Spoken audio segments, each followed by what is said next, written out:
much do you want for the carrot? You accept doggy biscuits? You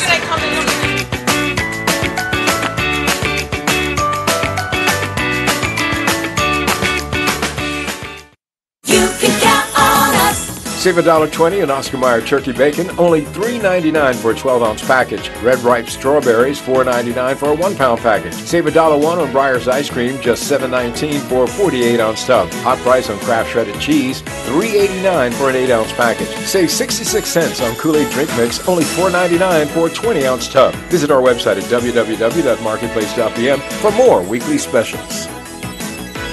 You can count on us.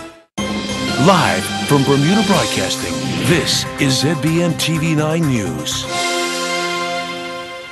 You're watching Bermuda Broadcasting News. It's Thursday, May 31st. I'm Diane Brewer, and thank you for joining us tonight. A major planning battle is underway over the future of the former Riddles Bay Golf Course in Southampton. Investors are alleged to be aiming to sell residential lots on the 90-acre site if they get permission to rezone the area. Opponents of the scheme say it could set a precedent, meaning recreational land such as football clubs, playing fields, golf courses, and even parks could end up sold to the highest bidder in the future. The new owners have sought to reassure the public, but many petitioners are not convinced. Here's Tarai Trott with our story. The petition, signed by around 700 people from all walks of life, seeks to raise awareness about the future of the Riddles Bay Golf Course and property in Southampton. The cash-strapped golf club was forced to close its doors in 2016 with auditors PwC called in to carry out liquidations. Despite a bid to purchase the property by a group of investors, including former members, residents, and corporate executives planning to keep it as an equity membership golf course, the club was eventually sold to investors Castell Holdings Limited. And the idea of the petition is not to object to plans which are already made. It's to bring it to the fore that if plans are in the pipeline or are being considered, that there are people on this island who will object to it. John Kane is a former director of the Riddles Bay Golf Club. He is among the petitioners who fear that the true aim of the new owners is to change the recreational zoning of the property so that the land can be sold for residential development. So far, no such application for development has been made to the planning department, which confirmed to Bermuda Broadcasting News that only a subdivision application had been made, which requested a boundary adjustment. The plan was set out to develop Riddles Bay as a sort of parkland with trees planted all over the way. And then it was sort of slipped in that 15 acres would be used for development. Those 15 acres were well over and above what were actually allowed for development. And confirmation from the planning department that Castell Holdings Limited has so far not made an application for development, but rather just a subdivision application, doing little to ease the worries of petitioners. Well, I can't see why you would want to subdivide it unless you had some plans further down the road. I mean, what's the point? Well, we put together a bunch of investors who had plans to turn around Riddles Bay and to make it viable. They're not going to throw money away on something that's going to lose money. So there were very detailed financial projections done.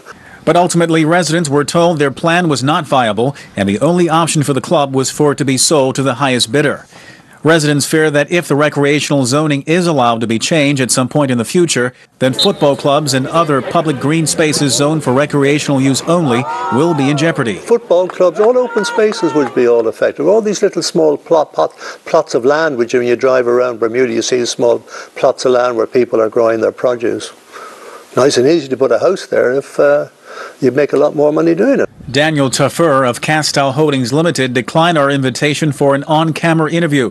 However, he told Bermuda Broadcasting News via email that no applications had been finalized nor made to planning in relation to a rezoning of the property for residential purposes. As such, the petition, he adds, is baseless and lacks context and relevant detail. Moreover, Mr. Taffer questions the accuracy of the petition, which he claims contains questionable signatures such as one in the name of Fidel Castro and another in the name of Kim Jong-un, which he says illustrates deficiencies and misleading intent. Well, you know, if you have a public petition, you know, where any Tom, Dick and Harry can sign into it, you're bound to get some idiots who put in Fidel Castro or other names like that. But this is not a mathematical exercise where if one item of the mathematical exercise is wrong, the rest of it is all totally wrong. This is basically people signing a petition. So out of 700, maybe, if say there are 5 or 10, it still leaves 690 people. Tarai Trott reporting for Bermuda Broadcasting News. In other news, the Chief Justice Ian Kawuli has issued a strongly worded statement saying that staff shortages mean the Judicial Department cannot provide, quote, efficient and effective access to justice. Writing jointly with the acting registrar of the Supreme Court, Alexandra Wheatley, Justice Kawuli said more than 50% of the department's posts were vacant. The statement also called on the Attorney General Kathy Lightbourne-Simmons to take action to resolve the crisis. It blamed the government policies and the procedures of the Department of Human Resources for failing to fill the posts, saying the ability of the Judicial Department to function was paralyzed. Just over an hour ago, the Attorney General issued her own statement disputing the figures from the Chief Justice, saying 79% of the positions in the Judicial Department are filled. It went on to say that some statements in the first release were, quote, inaccurate or misleading, end quote. We'll have more for you after this short break, including all the latest weather news. Stay with us. You can count on us. For a juicy treat, tropical mangoes, $1.69 each. USDA bone-in strip steak, just $16.99 per pound, saving you $2. Select varieties of Arm & Hammer laundry detergent, only $5.99 for a 50-ounce bottle. Save 90 cents on Minute Maid punch juices, $3.99 for a 59-ounce carton. KINGSFORD MATCHLIGHT charcoal, only $9.99 for a 3.1-pound bag. All stores open Monday through Saturday from 7 a.m. until 10 p.m. and Sunday, 9 a.m. to 7 p.m. You can count on us. My biggest fear in this world was losing an arm, a leg, my eyesight. I was taking insulin injections. I was also taking lisinopril and a series of other medications. There are many medications that patients are on that are very helpful. If you're able to lower the blood sugar through lifestyle, decrease in sugar intake, increase activity, you don't need those medications anymore. Whereas before, we thought if you have type 2 diabetes, you've got it for the rest of your life. We now understand that it can be reversed. People are saying, oh, gosh, Miss Wade, you look like you lost weight. What are you doing? And you just tell them you're doing the diabetes reversal program. Dr. James looked at me and he said, Sister Wade, look at you. And I said, Doc, I got my sexy back. I said, Doc, you know what? I can truly say that you saved my life. I invite you to take the first step on the journey of the Diabetes Reversal Program here at the Premier Health and Wellness Center. Welcome back. Bermudians went to the polls today as advance voting for the two by-elections next week got underway, but there were few casting ballots today, with the vast majority of voters expected to wait until next Thursday. In the OBA stronghold of Paget East, PLP challenger Curtis Richardson will be up against Justin Mathias. The seat has been held for years by Dr. Grant Gibbons, who's retiring from politics. In constituency 25, Warwick Northeast, the PLP's Curtis Dickinson will challenge for the OBA seat left vacant by Jeff Barron. In other news, a Bermudian psychology student is calling for more education around children with mental health issues. Tanae Dowling studies at York St. John University in the UK, and as she told Jasmine Patterson, she's hoping to take part in a 4-week cross-cultural placement in Bali as part of the course. 1 in 5 children between the ages of 13 and 18 have or will have a serious mental illness. But 31-year-old psychology student Ms. Tanae Dowling says anyone can experience symptoms of illness in their lifetime. That isn't just limited to schizophrenia or being bipolar or anything like that. It can go down to stress, anxiety, depression. Everybody sort of experiences mental health at some point in their life. The York St. John University student is an aspiring mental health worker. As a child, it was her own diagnosis with a disorder that sparked her interest in the field. I was born with ADHD. I've lived with it majority of my life. I've been on medication since I was about 7 or 8. So I've sort of been through that whole emotional roller coaster. And as a child, I didn't think I ever really understood. Clearly, I didn't understand what mental health was and what I was experiencing, what I was going through, and how I was dealing with certain things. I think even as I got older, it was never really apparent to me that it was mental health until I came out here in the UK, and I started studying, and I really struggled my first year. And then I had my first panic attack. It wasn't until starting university in the UK that she understood the harmful effects of mental health stigma and the importance of self-care. As a Bermudian, you don't really like to let people see that you're weak. So I think a lot of people mask it. And thinking back now, there are a lot of things that I've done to sort of deal with it on my own, and it's not until I got out here in the UK that I think it sort of hit me like a ton of bricks. So I think, like I said, I held in so much and never really had an understanding of it, and now that I have an understanding of it, I'm able to cope with it a lot better. Despite the ongoing challenges dealing with the disorder and a year out to focus on her well-being, the young mother is on track to finish her degree next year.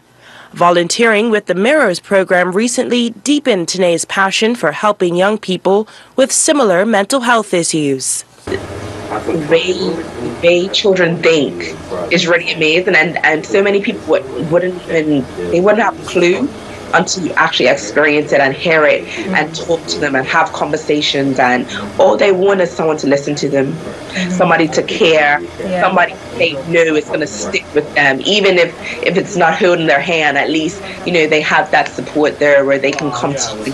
This is a problem I have. What do you think?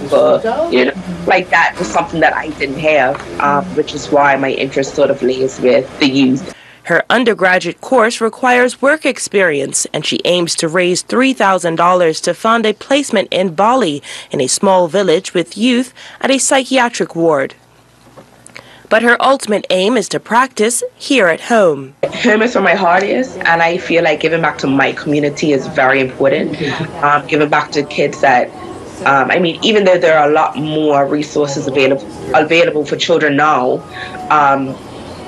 I still want to be able to be a part of that and to give back. A GoFundMe page has been started with the aim of raising funds to cover the costs of the placement. Jasmine Patterson reporting for Bermuda Broadcasting News. Turning to weather news, brighter conditions on the way. Here's the latest from AccuWeather headquarters. AccuWeather is presented by BF&M Insurance Group. We now go to AccuWeather headquarters. Well, we did okay in the final days and the final week of the month here, making up on our rainfall deficit. This AccuWeather forecast here on ZBM is brought to us by our friends at the BF&M Insurance Group. Now we're running closer to about 60% of the normal amount of rain we should have received in May, which is still down, but at least we're doing a lot better than we were a week ago when we had been really, really dry. We had been struggling in a big way, only about 0.06 of an inch of rain in the first 2.5 weeks of the month or so. Right now you can see some extra moisture to the west. There are some clouds in the sky, and here's the visible satellite loop for the afternoon. This is basically a kind of a black and white version of what our eyes would see if we were on the edge of outer space looking down. And you can see some of the fragments of cloud from Bermuda to the west. There have been a few showers tied to some of the tallest clouds. A couple sprinkles, showers still likely to cross our area here overnight tonight and even over the next day or two before rain chances increase once again. Temperature 77 to 78 degrees. We have humidity 75 to 80%. It's muggy out there. Warm nights. That's been the theme here. Wind from the southeast at 5 to 10 knots. Water temp is up at 80 degrees. On the inside, we have 1 to 2 footers. On the outside, 3 to 5 foot waves. No major marine-related alerts to tell you about regarding small craft advisories or small craft warnings, none of that. We do have a couple of showers this evening. Most of the night will be partly cloudy and still warm one. We only get down to 74 then at night. As we look at the futurecast here, you can see flow from the east. There's a big area of low pressure off to the east. It's now east of the Canadian Maritimes, and this one here, in conjunction with high pressure to our north, they're working together to produce some pretty good swells, larger waves off to our east, and we're kind of just being brushed by some of those big waves radiating outward from the north. Meanwhile, we have another high-pressure system off to the south and west. That's in a location that's a little farther west than it typically would be.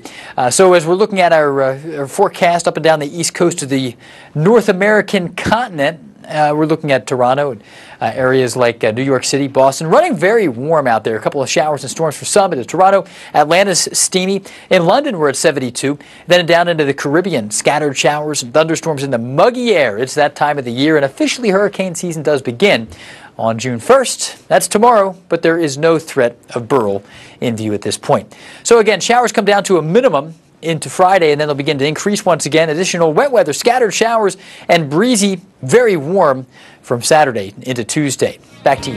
AccuWeather was presented by BF&M Insurance Group.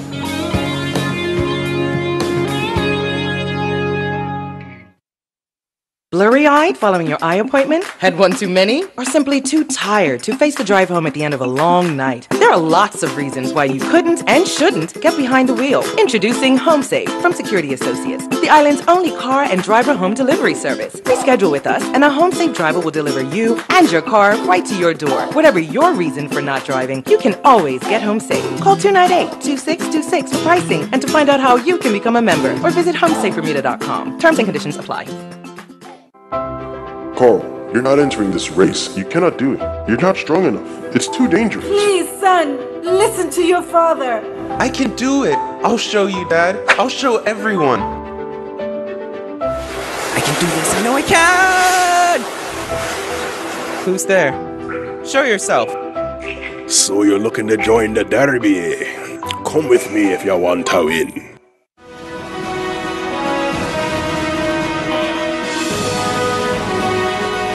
You'll be faster.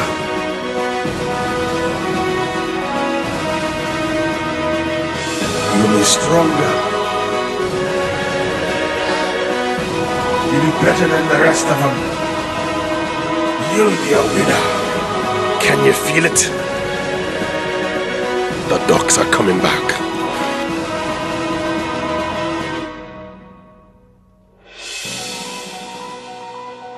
Rubber Duck Derby, June 3rd, 2018. Adopt a duck to support Friends of Hospice.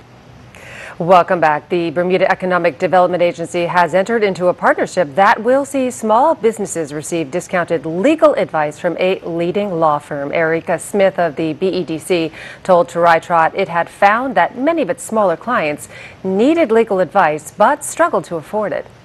So we reached out to Cost Hallett Wilkinson. We had worked with them previously on some of our seminars trying to get legal information to entrepreneurs in Bermuda, and we asked would they be open to partnering us to provide discounted services, and they said yes, so we jumped on it. You mentioned cost of legal services is prohibitive for some members, and that was my next question. If that you found in your experience that the cost of legal services is an impediment by itself for businesses in Bermuda, small businesses? Most definitely. Well, I mean, you know, the vast majority of businesses in Bermuda are sole proprietors, and with that, you know, becomes ease of setup, right? You are your business, but with that is also some cons. That means that if your business, you know, becomes delinquent or default or goes into credit, there's the ability for those creditors to take you and your personal assets to court. And so one of the protections is to separate you yourself as the entrepreneur away from the business so that the business itself stands on its own and it has access to making its own decisions with regard to financing, how it operates.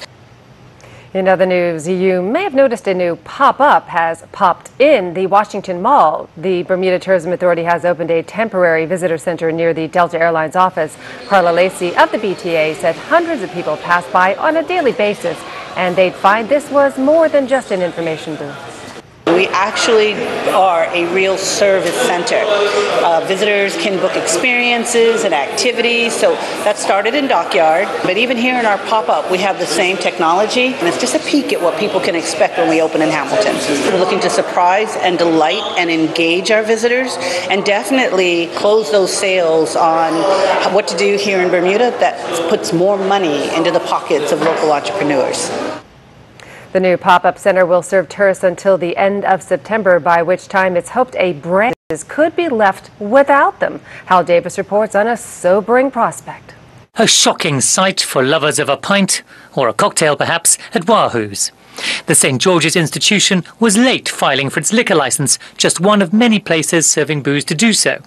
Robert Horseman of legal firm Wakefield Quinn has helped a hotel and 2 bars, including Wahoo's, after they failed to meet a March 14th deadline. It could have meant some parched throats.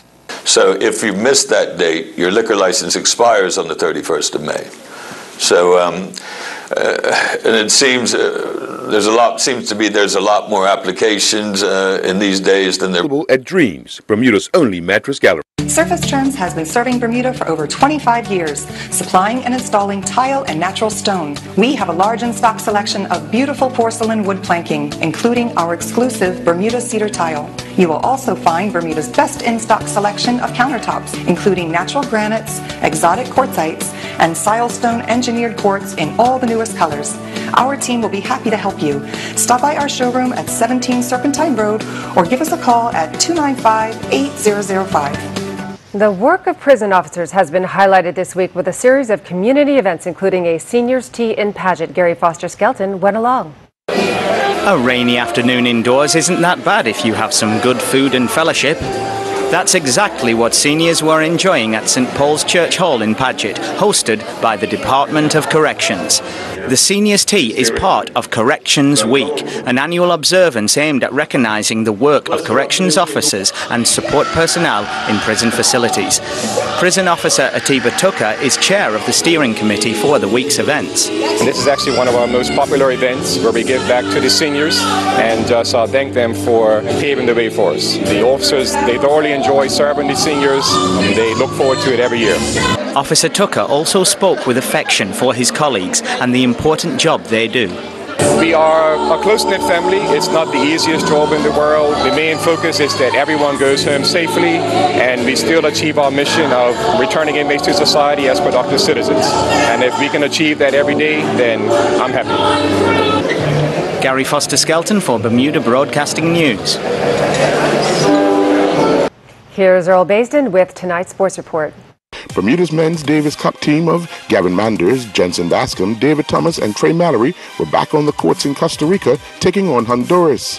Unfortunately, Bermuda went down 3-0. Bermuda found themselves down 1-0 when Trey Mallory fell in straight set 6-1, 6-1. Bermuda was down 2-0 after David Thomas fell 6-2, 6-1 in a 57-minute battle. The doubles team of Bascom and Mallory went down in straight sets 6-1, 6-2.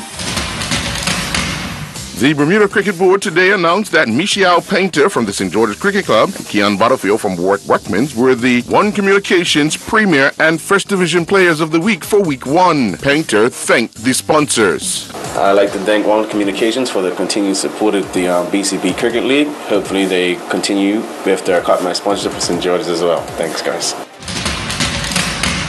Delray Rollins and his Sussex Seconds teammates recorded their first win of the season with a 2-wicket victory over Kent in the Second 11 Trophy at the First Central County Ground. After Kent made 257 for 9 in their 50 overs, wicketkeeper Matt Stoddard's unbeaten 69 from just 61 balls saw Sussex home with an over to spare. Rollins faced 36 deliveries, hitting 1 4 and 2 6s in his 35-minute stay at the wicket for his 36 runs. Rollins returned figures of 2 overs, 1 for 11, and he had a hand in a run out while fielding. The Confederation of North, Central American and Caribbean Association Football, making up CONCACAF, unveiled the schedule for the qualifying phases of the CONCACAF Nations League. You would recall back in early March, Bermuda were drawn to face against Aruba, St. Martin, El Salvador, and the Dominican Republic. Today we bring you the dates that have been released for the matches. Bermuda will open up against Aruba in Aruba on September 9th. They will then face St. Martin right here in Bermuda on October 12th. November 16th will see Bermuda at home against El Salvador before traveling to the Dominican Republic in March of 2019, where they will face off on the 24th.